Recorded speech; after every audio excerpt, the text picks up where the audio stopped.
जय श्री राम। नवगुजरा की पौराणिक कथा। तो यह पौराणिक कथा तब की है जब पांडव वनवास में थे। तो अर्जुन मणिपुर की पहाड़ियों पर तपस्या कर रहे थे। तो एक दिन अचानक उनके सामने एक ऐसा जीव प्रकट हुआ जिसे देखकर वे चकित रह गई।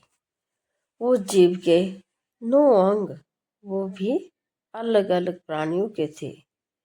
सिर मुर्गे का, गर्दन मोर की, पीठ कुबड़ वाले बैल की, तो कमर शेर की, पूंछ सांप की और पैर हाथी, बाघ और घोड़े के 3 पैर, हाथ मनुष्य का जिसमें उसने कमल का फूल पकड़ा था।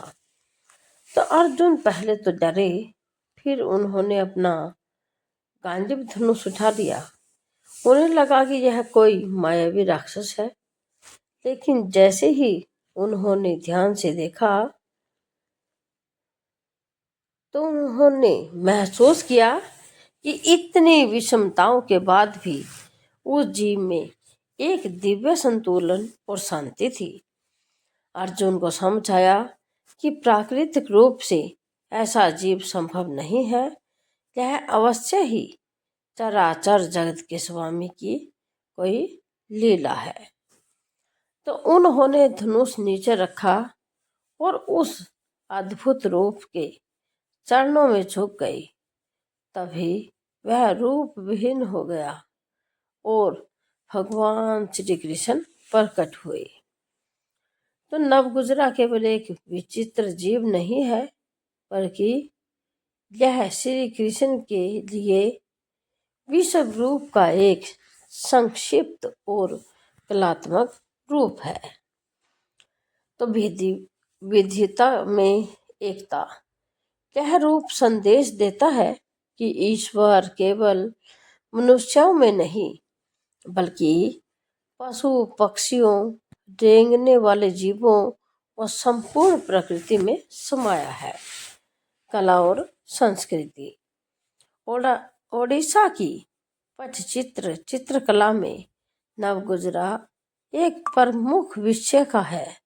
यहाँ तक कि गुजरी के जगन्नाथ मंदिर की परंपराओं और गंजीफा ताश के खेल के कार्ड में भी नवगुजरा का चित्रण मिलता है। अहंकार का त्याग, यह कथा सिखाती है कि ज्ञान का अर्थ केवल वह नहीं जो हम जानते हैं। असली ज्ञान वह है जो हमें अनजान और विचित्र में भी दिव्यता देखने की दृष्टि दे। तो ओडिशा के कई मंदिरों की दीवारों पर आप आज भी नवगुजरा की नक्काशी देख सकते हैं।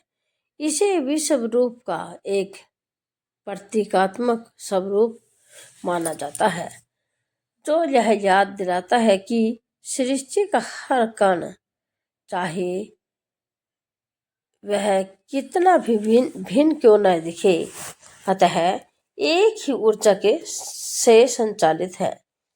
तो ऐसी ही धार्मिक और पौराणिक कथा कहानियों के लिए आप हमारे चैनल को लाइक करें, शेयर करें, सब्सक्राइब करें और हमारे चैनल से जुड़े रहे। जय श्री राम। धन्यवाद। कल फिर मिलते हैं। तब तक के लिए आप कहानी का आनंद लेते रहें।